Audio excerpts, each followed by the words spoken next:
Mahal kita, salitang masarap pakinggan, ngunit mahirap paniwalaan. Pero nang tayo'y magkakilala, ako ay nakaramdam ng kakaiba, na para bang ngayon ko palang nadama, at hanggang ngayon ay aking daladala.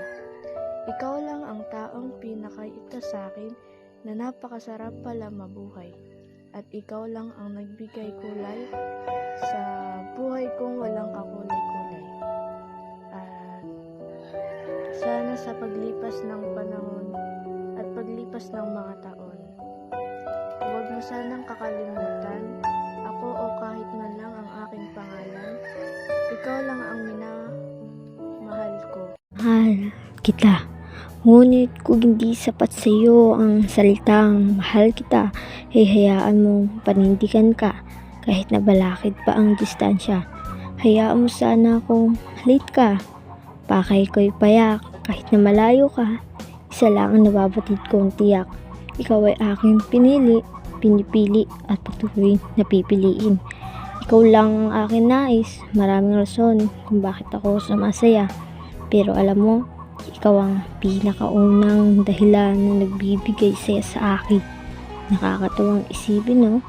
Pero para bang sa'yo umiikot ang mundo ko. Pero totoo yun. Sa presensya mo ako sumasaya.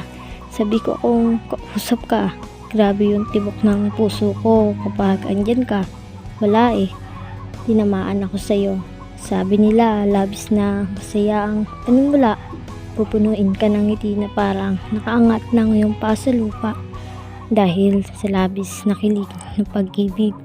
Ngunit hindi palaging panimula. Mararanasan mong matulala dahil sa labis na sakit. Hindi palaging masaya na ultimo ang iyong mata ay hindi mo na maipikit. Maiisip mo nakakapagod ang umibig, pero hindi, masarap ang umibig. Sadyang hindi lang kayo ang pinagtugma ng pag-ibig.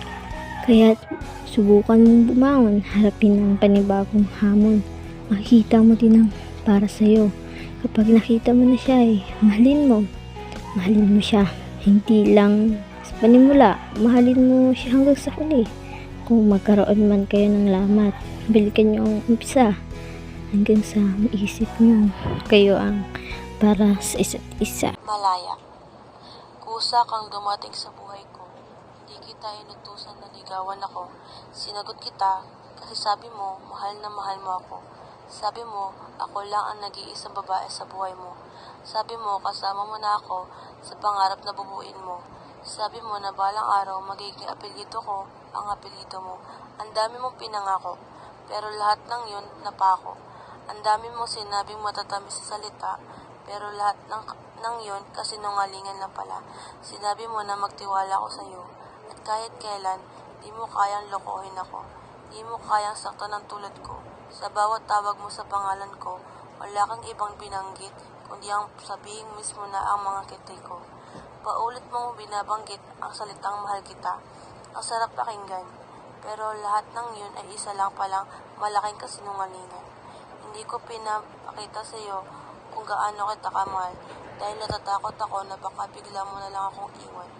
Ayoko sa pag-isan mo, alam mong masasaktan ako. Kasi mas gusto kong lumisan kang hindi alam ang totoong nararamdaman ko. Gusto kong maging matapang sa paningin mo. Ayokong kaawaan mo ako. Ang bilis mong dumating sa buhay ko. Ngunit kasing bilis rin pala ng kidlat ang pag-alis mo. Hindi ko inaasahan na ganito ang nararamdaman ko. Nahulog na nga ako ng sobra sa patibong ng pagmamahal mo. Napaniwala mo ako sa lahat ng mga kasinungalingan mo. May nalaman ako sa mga kaibigan mo na may asawa at anak ka na at may ibang girlfriend pa. Ayoko sanang maniwala sa kanila, ngunit kaibigan ko sila. Alam kong nag-aalala lang sila, kaya sinabi nila na mas maaga kahit alam nila na maaari akong masaktan. Salamat. Salamat sa lahat ng alaala. Sa lahat-lahat.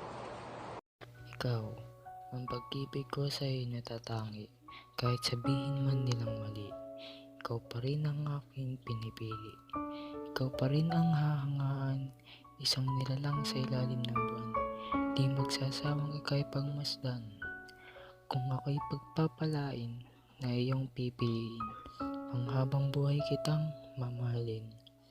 Sa sinusulat kong tula, ikaw lagi ang paksa. Lahat ng ito'y hanggang tula lamang. Ikaw. Isang salita na iyong binitawan, na lubos ko namang pinagkatiwalaan. Ngunit ikaw mismo ang hindi tumapad sa iyong pinangakuan. Pinagsisisihan ko na ito'y aking iningatan. Isang salita na sobrang daling bigkasin, ngunit kahirap to pa rin. Isang salita na napaka-importante para sa akin, hindi mo man lang inisip ang hindi mo naman inalam kung gaano kasakit sa iyong pinangakuan. Ika'y aking pinagkatiwalaan, ngunit ang binitawan mong pangako ay lubos kong iningatan.